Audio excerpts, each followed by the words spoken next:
بیٹھنا 12 سال کا کام. پھر یہاں سے چلے گئے کہ اجمیر میں جا کے میں انتقال ہوا. میری ملاقات ہوئی مجھ سے کہنے کا میں انڈیا جا رہا ہوں. میں نے کب تک آؤ گے؟ کہنے کا یار اب دل نہیں کر پائے یہاں آنے. کیا پروگرام ہے تمہارا؟ میرا دیکھو ویسے تو میرا ارادہ نہیں ہے آنے کا، لیکن جہاں اللہ نے جس پہ کھاؤ چلے گئے. پھر چھوٹے خان باورچی تھا، ان پہ مسلم کا تعلق تھا. میں نے چھوٹے خان سے پوچھا، میں نے کہا یار وہ کشمیری بابا آئے نہیں آئے؟ پھر ان کا انتقال ہو گیا. اجمیر گئے تھے، وہیں انتقال ہوا، وہیں دفنایا. بہت سارے بزرگ ایسے میں نے دیکھا کہ باقی وہ لوگ صاحب اجازت تھے، لیکن ہمارے یہاں جو ہے نا، اور صلاح الدین بابا تھے، نام سنا صلاح الدین بابا کا؟ کوٹری میں جن کا مزار ہے، کوٹری میں ان کا مزار ہے. تو انہیں کے ایک ساتھی تھے، ہمارے دوست تھے، ان کا نام تھا پیر الہی بخش. وہ مجھے بتانے لگے کہ وہ میرے مرید ہوئے تھے، پیر الہی بخش سے کہنے لگے میں صلاح الدین اور ایک ننھے پیر جی تھے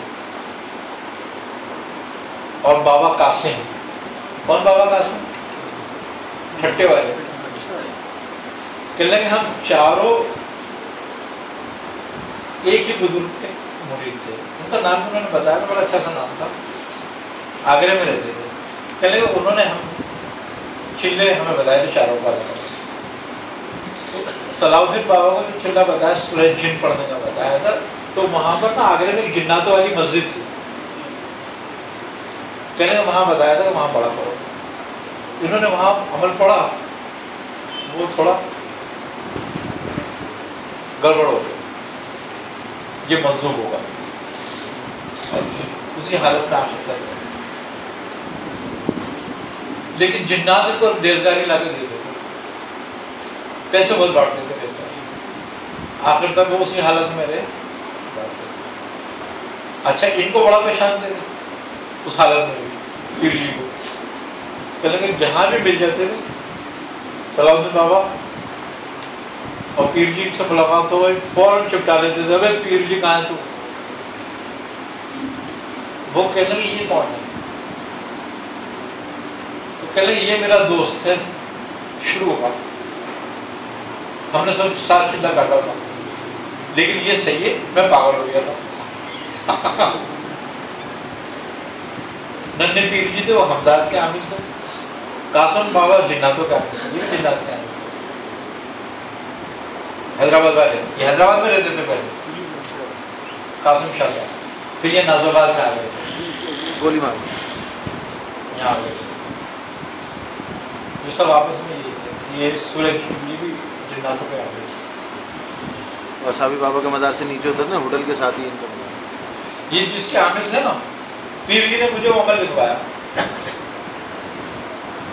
کہہ رہے میں بتاتا ہوں اس کے عامل لکھو. میں نے خود نہیں کیوں نہیں کرا رہے کہ مجھے ڈر لگتا ہے. بولے ہمارے پیر صاحب نے ان کو بھی مجھے اور دونوں کو ساتھ لکھ کے دیا تھا یہ عمل. پیر جماعت علی شاہ، ان کو پیر جماعت علی شاہ سے بھی سورہ اخلاص کی اجازت ہے.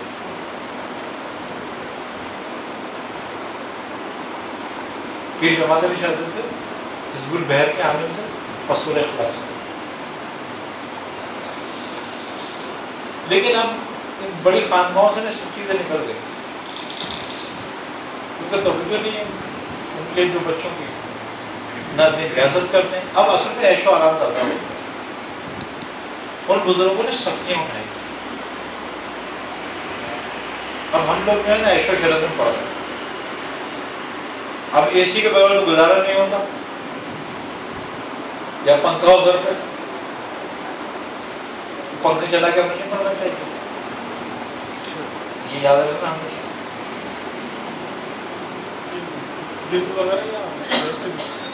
وہ عمل نہیں کرنا چاہیے.